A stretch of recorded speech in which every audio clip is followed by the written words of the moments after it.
Welcome to the Registered Investment Advisor Podcast, where financial services marketing expert Seth Green interviews experts, executives, and top producers to share can't-miss tips on how they successfully manage their financial service firms, grow their businesses, create great relationships, and influence the industry.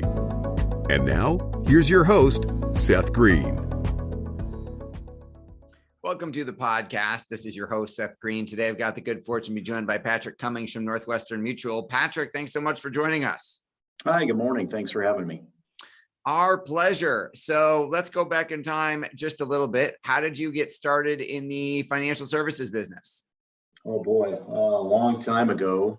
Back in 1999, I was working for a large corporation, and I just felt like I was a corporate pawn. I was a sales rep for them, and they kept increasing my sales territory, kept changing where I was going to live. My family would have to move later. And then, it just was all about the corporation. And I called the gentleman who I was working with as a broker and asked him what it was like to be in the financial services industry back in 1999. And it was a pretty much a piece of cake. The market was just a constant up, right? And so I decided to get out of the corporate world. I love to teach. And I just thought if I took that same strategy and started building the clientele and teaching people how to make good choices. So got into the business back in 99, 2000, started with Edward Jones knocking on doors and did that for 4 years, built a pretty strong business, and then changed to my current firm. Well, congratulations on all that. I started in the business back in the late 90s as well. Didn't do Edward Jones, did A.G. Edwards, but we're not here to talk about me. We're here to talk about you. When did you decide to leave Edward Jones and do your own thing? 2004. The managing director at Northwestern Mutual, Paul Hansen, was in the local community. His dad was an Edward Jones agent. They took me on a steelhead fishing trip just to get to know one another, and he recruited me to come over as an investment specialist for Northwestern at the time. That was a different contract. And so I made the decision to make that move.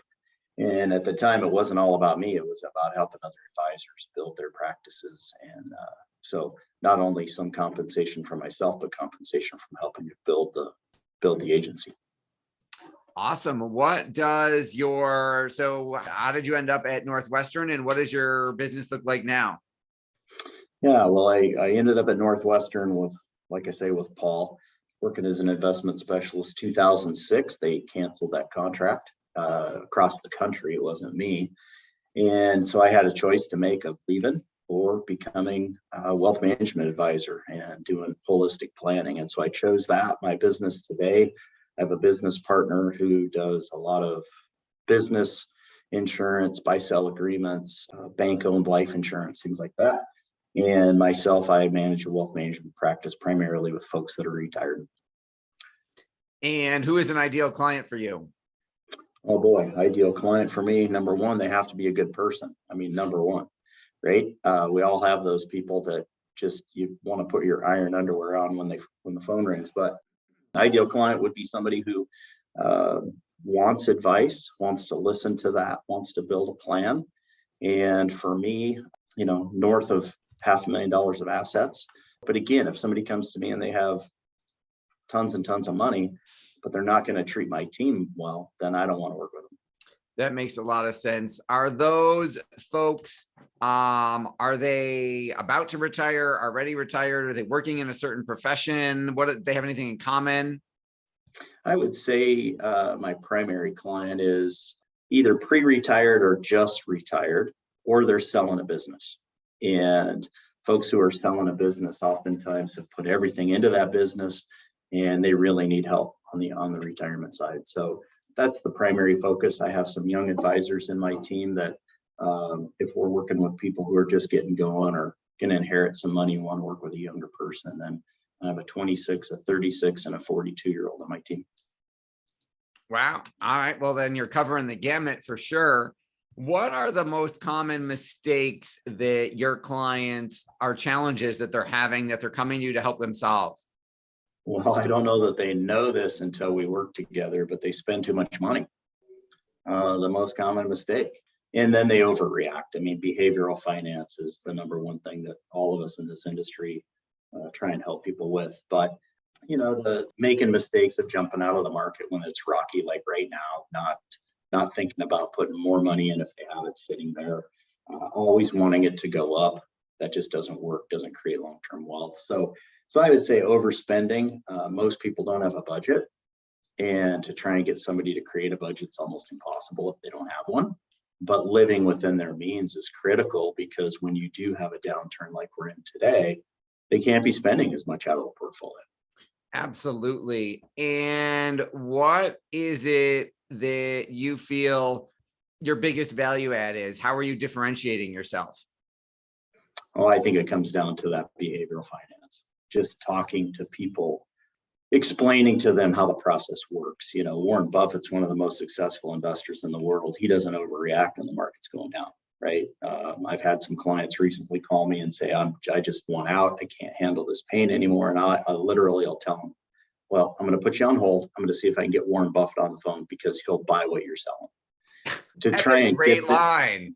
To try and get them to understand that, are you thinking rationally, or are you thinking completely emotionally? And then the other side of it is, we have some very high net worth clients that trying to figure out how to leave the money to their kids, how much to leave to their kids. Do they want to leave some to charity, things like that. And so just help them create a roadmap, I think, is the biggest thing that I can explain to people. I'm learning to be a pilot, and one of the most critical things is flight planning, making sure you have enough fuel to get to your destination, and what are the alternative airports if something goes wrong. And the same thing in financial planning. You got to have a roadmap. You got to know where you're going. Absolutely. I know that you are committed to constantly improving and working on yourself and your business.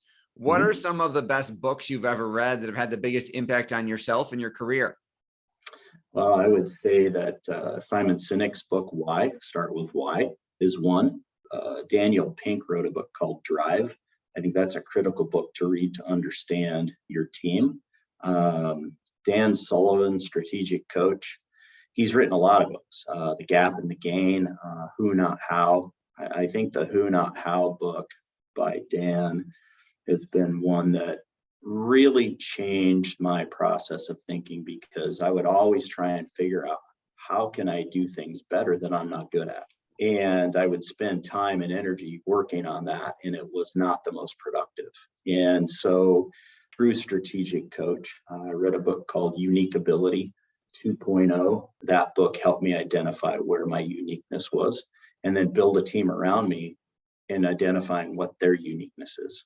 And once you do that and you build a cohesive team that can run the operation without you, it's awesome. Yeah, absolutely. Big fans of both Simon Sinek and Dan Sullivan. Your passion is obvious. What do you like best about what you're doing?